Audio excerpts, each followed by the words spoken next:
What is going on, everybody? It's your boy, Colonel Panic, back at you again with another episode of the Conception Nuttcast. Rocking it solo again this week, but not for lack of trying. I was supposed to have a guest on, but a couple hours before recording, he messaged me and said that his equipment got kind of fucky. Not gonna not gonna spoil who it was because he might be on in the future. I have a guest lined up for next week too. So this hopefully will be the last solo episode of this bunch. After the overwhelming reception of last week's episode, I'm back to talk about episode 2 of this wonderful show, anime of the season, no doubt.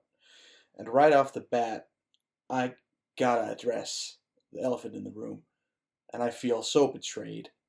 They didn't fuck. Like, what the fuck? They went all the way, almost all the way. The fucking raccoon teased it a whole hell of a lot. They did the talk with each other. Apparently, the nurse was just standing by, looking at them discussing this, getting down and dirty, just to butt in at the last second, like I kinda predicted that someone would. Like, I called it last week that unless someone cuts them off at the beginning of this episode, then they were definitely fucking. And apparently, that's was the plan all along, and I am upset because that renders all my praise of this proactive harem protagonist completely moot. Because now he's just another fucking chump. He's gonna be dry humping all these hot ass girls every week. Won't get with a single one of them for real, and that's too bad. Like this should, what the fuck? Like I know they're fucking cousins, and oh, that's gross. But whatever. They were about to fuck. They talked it out. They discussed it. Like she was fine, letting, like they were fine being each other's firsts, and they were literally inches away, like a layer of two layers of underwear apart from doing it. They should have gotten the star baby and been like, okay, well, that's cool. Now let's fuck anyway. Like, no one says that actual sex is not allowed in this world. So, I mean, why the fuck not just keep going? But no, they're apparently content. They got a little fucking gotcha baby, a little fox boy. And then that's it. Just moving on. Whatever. Now, Blue Balls. Blue Balls, the anime. He gets so close all the time.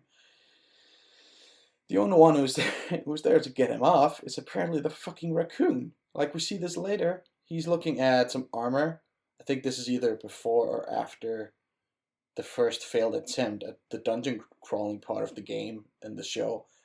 They're looking at a bunch of armor and weapons in a window, and the raccoon starts fucking rubbing his dick on the outside of his pants. He goes all cross-eyed, rolls back, like, oh, don't stop.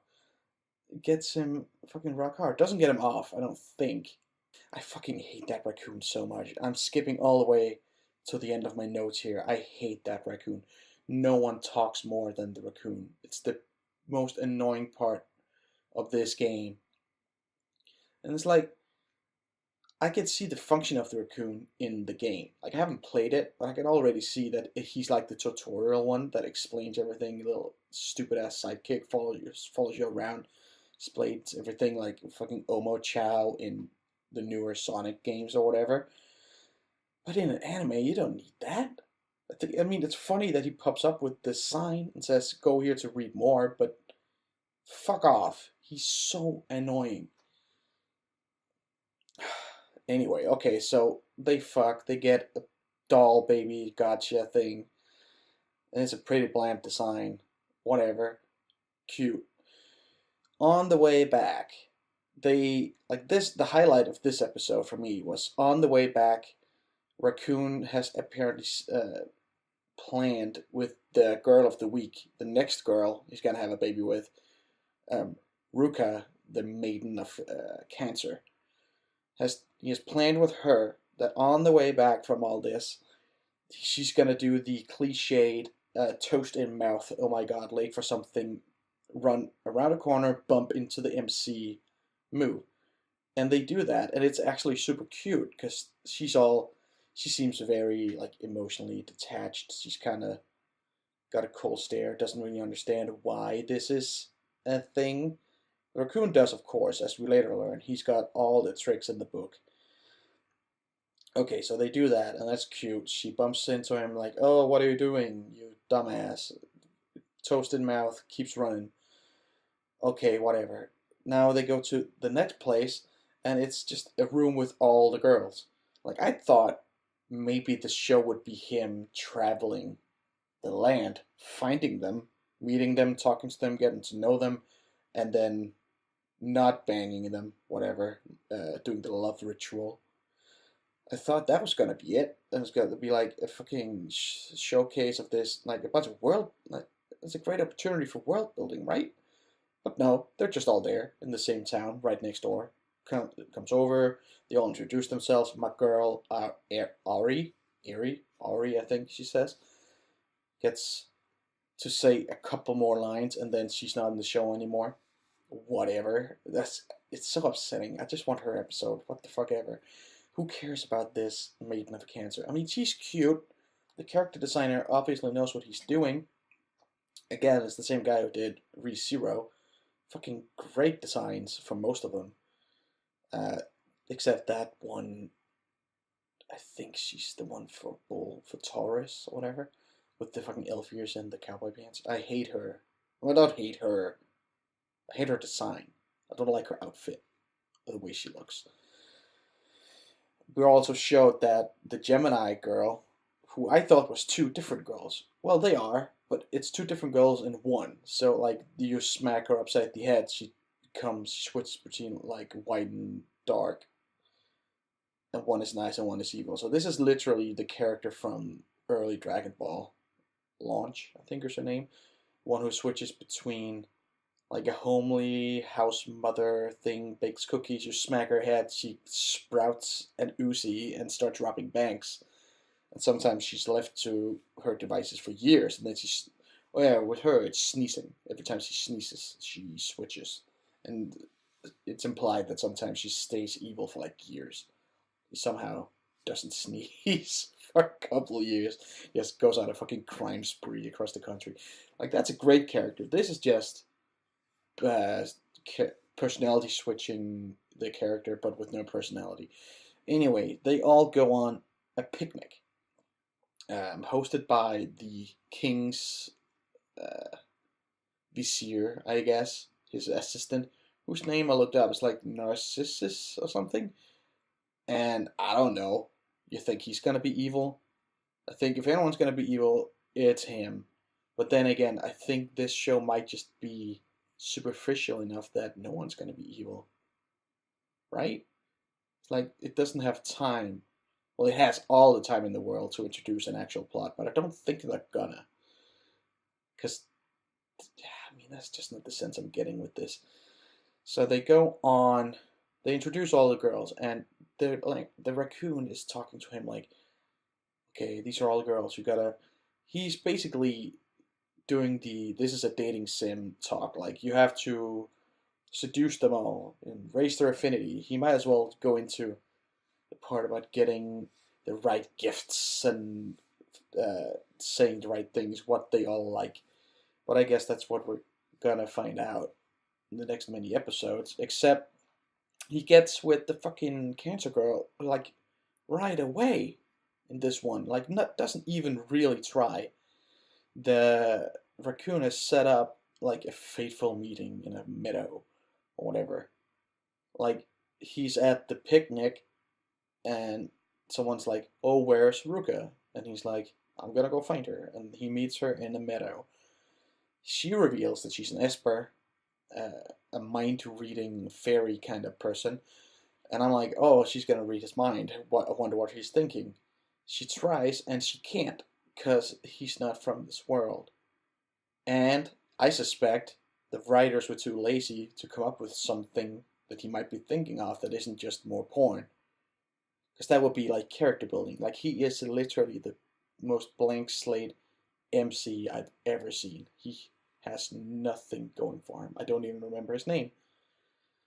Uh, he's so fucking bland, and he's got like Satoshi hair. Like he has the MC haircut, but a bit more spiky.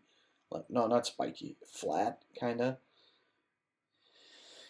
Like the character designs are really carrying this. If anyone else had done them, this would have looked like absolute garbage. And there's a couple cute shots of the girls, but that's really all it's got going for it. Like it doesn't even have the sex going for it either. Like this is the episode that's gonna make people heart drop it. If people thought last episode that they were gonna be fucking in the first 30 seconds of this, you're gonna be dropping it. Like I kind of knew someone had told me that there wasn't any fucking, but I didn't believe them at the end of last episode because like, come on, that they're clearly gonna fuck, but no, I was right. They're not gonna fuck, and I mean I'm obviously disappointed, but it doesn't really matter. I'm here for one character, and that's Ari, and I'm here to hear her say big sister character archetype things to the MC and coddle him and pamper him. And you know what? At this point, I'm not even expecting that to happen. Because well, that's a thing they did. I didn't even note this, but I just remembered. We see, because he makes a new baby with Ruka, who is like a weird gunman kind of puppet thing. Like they're very bland, both the kids so far. And they're being trained at like a soldier school, whatever, a barrack.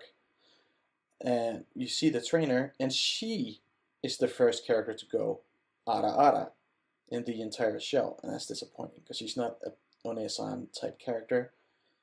She's got cool like star eyes or whatever, but she's not one of the maidens. So she's got eyes for the MC clearly, but she's not one of the maidens, so they're not allowed to bang. That kind of makes me root for her a little bit because like she's just a default. By default, she's an underdog, and I kind of want her to win. All the others are guaranteed getting to quote unquote bang the MC, and they want it because they're priestesses. They've been trained in it. They want to make the soldiers that are going to save this world,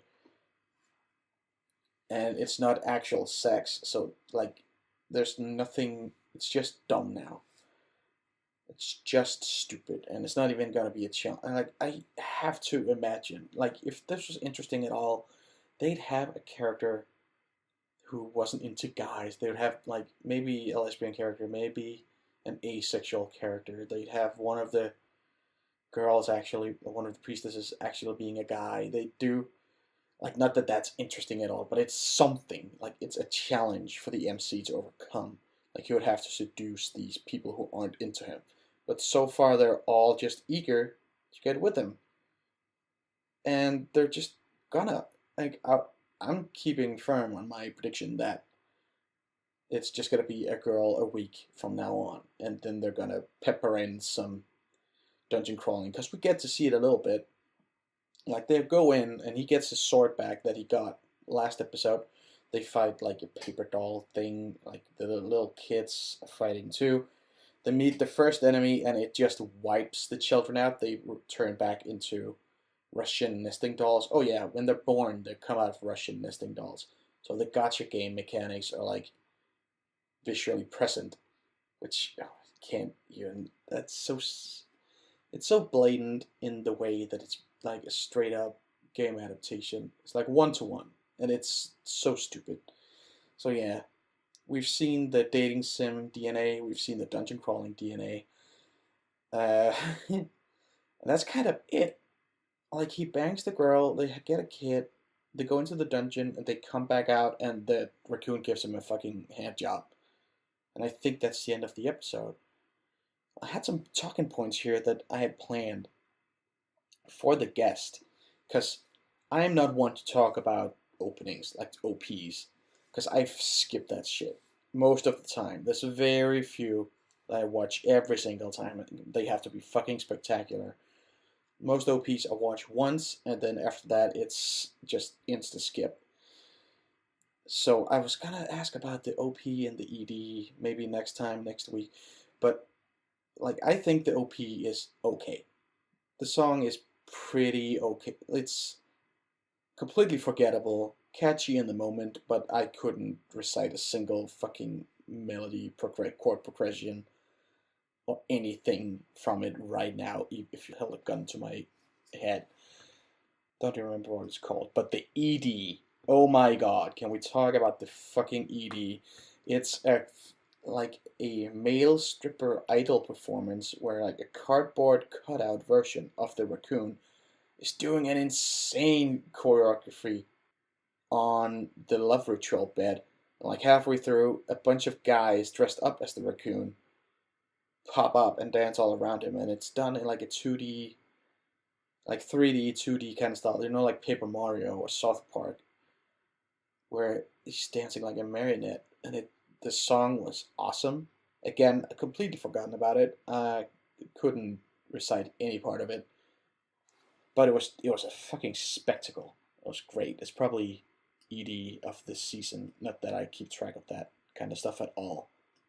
I have no valid opinions on OPs and EDs. For the record, you can quote me on that. uh, yeah, I think that's it for this week. Again, like if you like this, it'll be fun if more people listen to this who aren't just from the Discord or my friends that I sent the link to. Share it if you liked it, if you think it's fun. Go follow me on Twitter. It's Colonel Panic. And my other Twitter account where I post pictures of big tittied onesans. At big tittied with two D's instead of T's. I'll link both in the description. Uh, Listen to the Our Anime podcast and take a nap. Wash behind your ears. Floss your teeth. Eat a vegetable. And I'll see you next time, maybe with some guests. Okay. Bye.